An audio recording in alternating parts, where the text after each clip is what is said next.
आखिर इंडिया गठबंधन में वो कौन सा दल था? जी हां, वो कौन सी पार्टी थी? वो कौन से नेता थे? वो कौन से सांसद थे जिन्होंने क्रॉस वोटिंग की? और क्या यह लगभग साफ हो चुका है कि क्रॉस वोटिंग करने वाले वो सांसद कौन थे जिन्होंने इंडिया गठबंधन की पीठ में छुरा भोंकने का काम किया, जिसने इंडिया गठबंधन को नहीं एनडीए के उम्मीदवार को वोट किया?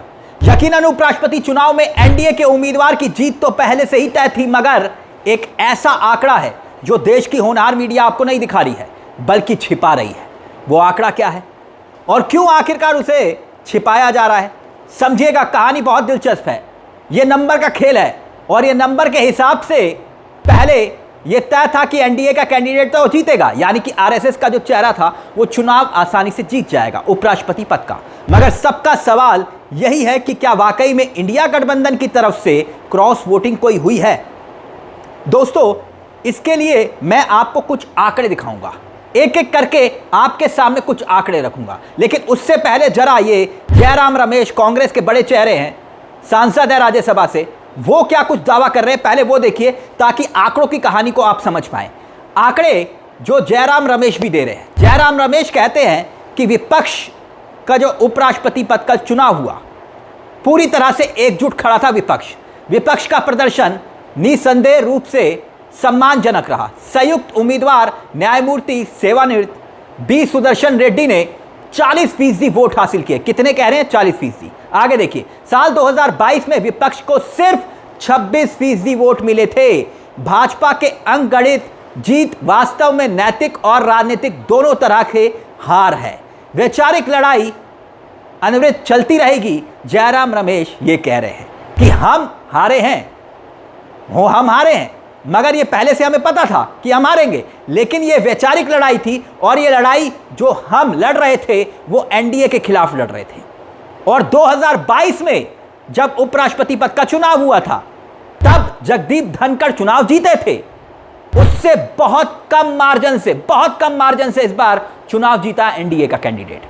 धनखड़ की जीत और अब की जीत में बहुत अंतर है, जयराम रमेश ये बता रहे हैं। मगर यह आंकड़ा बहुत दिलचस्प इसलिए है क्योंकि 26% वोट मिले थे पिछली बार, मगर इस बार इंडिया गठबंधन को मिले कितने? 40% वोट।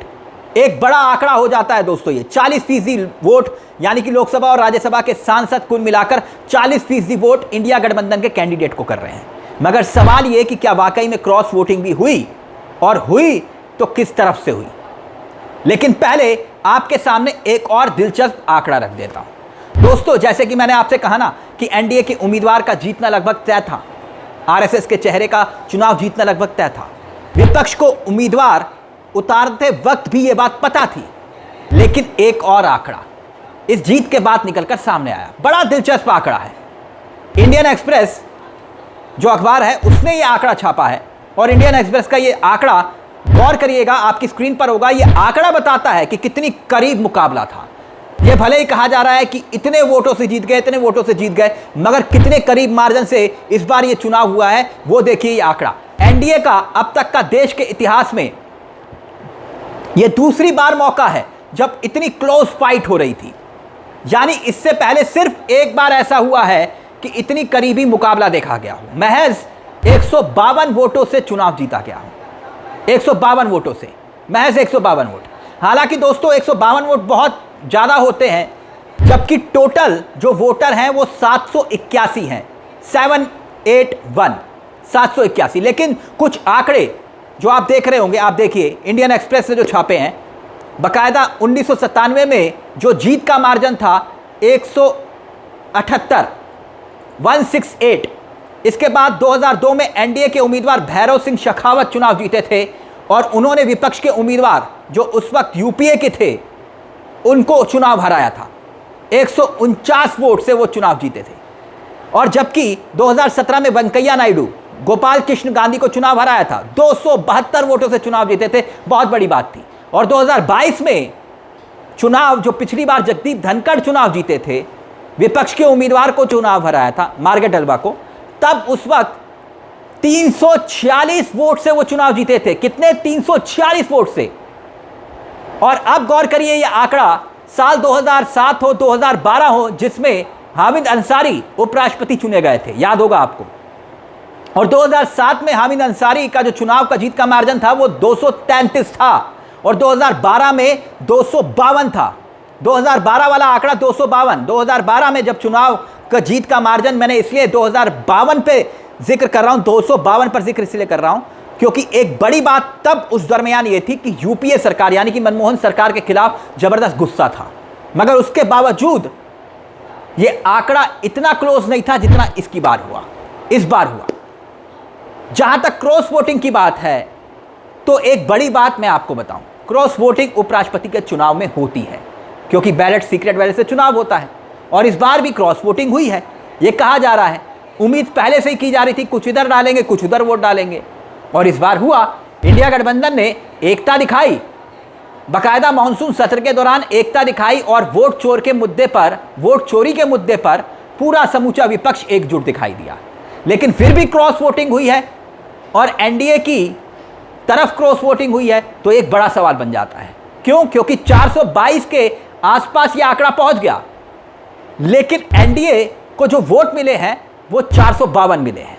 विपक्ष की ताकत थी 315 की, याद करिए, जयराम रमेश ने खुद ही बताया था ना, 315 विपक्ष के सांसद जो हैं सभी ने 100% अटेंडेंस दी है, मतलब 315 आपकी ताकत थी इंडिया गठबंधन की। लेकिन आपके उम्मीदवार, इंडिया गठबंधन के जो उम्मीदवार थे सुदर्शन रेड्डी, उनको वोट कितने मिले?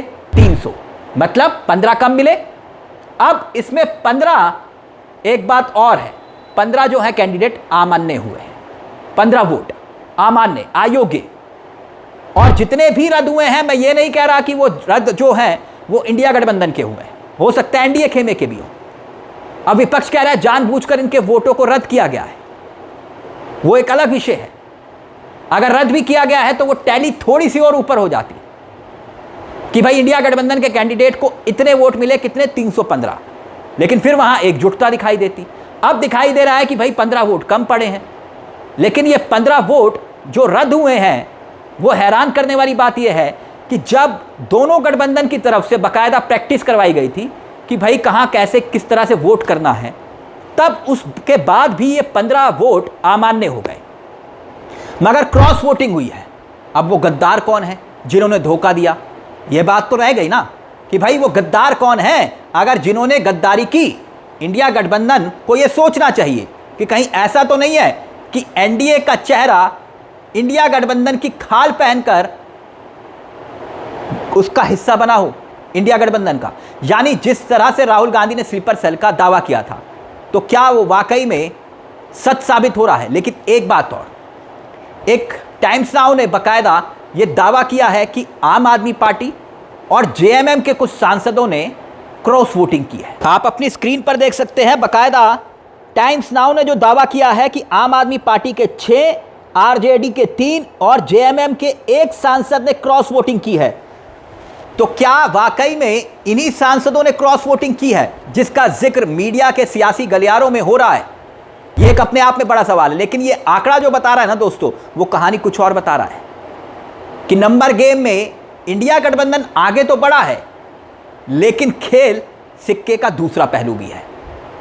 इस मुद्दे को लेकर आपकी क्या राय है, हमें कमेंट बॉक्स में जरूर बताइएगा। मुझे तिलक चावला को दीजिए इजाजत। चलते चलते दरख्वास्त, हमारे चैनल को सब्सक्राइब करना मत भूलेगा, क्योंकि यह मंच आप ही का है जहां हम सिर्फ खबर नहीं दिखाते बल्कि खबर के पीछे की खबर बताते हैं।